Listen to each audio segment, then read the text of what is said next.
Welcome to the first episode of Virtual Ponies. So, you may be wondering, what the heck is a virtual pony and why is there a W in the name? Now, one of the definitions for the adjective virtual means existing in the mind, especially as a product of the imagination. So basically something that's fictional, not real, that sort of a thing.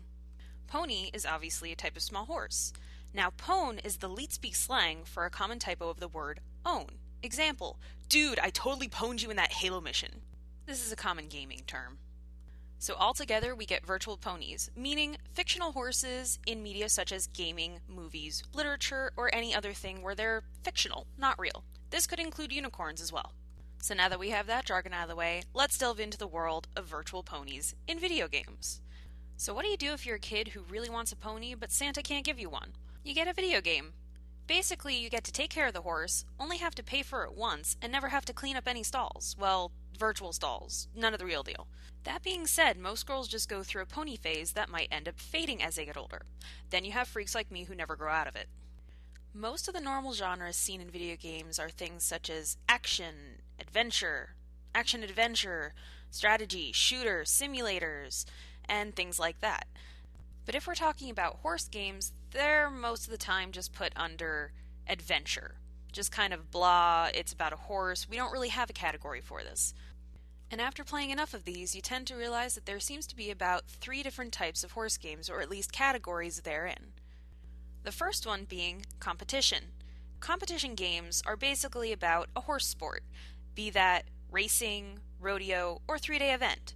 Specifically in rodeo, there can be things such as barrel racing and pole bending. 3-day event usually includes show jumping, cross-country, and dressage.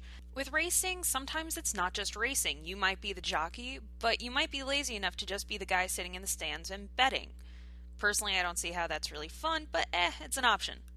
These are the sports of the horse world, but it's mostly just focusing on competition and increasing your ability in the game. The next main one is adventure.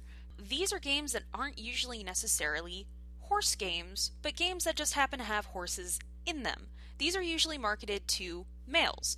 Now, over here in the United States, it's mostly females who are into horses, but you'll get plenty of us buying these games just because of the horses in them. But the cool thing about that is that it's actually opened me to play games that I normally wouldn't even take a look at. Since these games aren't equine-centric, they have different roles in them. These include things such as the horse mainly being a form of transportation, but the horses may look really freaking awesome. Higher production values can do that. An example of this would be the horses in Assassin's Creed. They're very well done, very pretty, and hey, you get to ride around on them while you're trying to kill people. The next category is actually not a very large one, but the main reason why I'm including it is because of the recent game, Red Dead Redemption. This is where it's a cowboy game where your horse is not only your mount, but a very important part of the missions. I'll delve into this deeper in a later issue, but let's just say that had this game not come out, it probably wouldn't have had a spot. And the next one is fantasy! This is just where a game happens to have things such as unicorns, Pegasus, centaurs, hippogriffs, anything that's horse-like, and, fantasy. For an example, the Pegasus that Kratos rides in God of War. And then we bring ourselves to the final in the 3-part diagram. This is girly. These are the ones that are taking over the shelves. These are the ones that sprout up like cockroaches and have a heinous abuse of the color pink. It's so girly, it dots an I with a pony. Now, this might be one of my least favorite categories, but yes, I still play them. And from what I've found, there are categories in it such as having a magistical bond with your pony that's almost psychic, having money to buy clothing and shoes, and other things that you would never wear when you're on a horse. Who needs spurs when you have, 6-inch stiletto heels? Come on. But one of the main ones that I like about this is that they usually have, mysteries, kind of like Nancy Drew. And it can actually have a plot, although the plots are usually shallow, boring. Okay, this is still my least favorite, but I will still play them because they have horses. That is the only reason. So now that we have our 3 categories, one of the things is, can these overlap? Absolutely. You can have an adventure game that just happens to have competitions in it.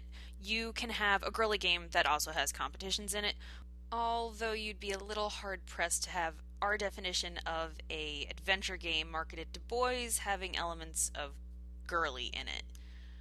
So you may be wondering, why does this even exist? The whole horse in-game blog video thing. Well, I kind of ended up collecting these over the course of many years since I was a little kid, so it's kind of a hobby. And not to mention that one time when I was on a gaming forum, I came across people who were arguing over whether or not Epona from the series Zelda was either a flaxen chestnut or a silver bay. I had found my people. So this kind of just ended up spiraling from there. So hopefully you guys can enjoy this, and I hope you had fun. Take care.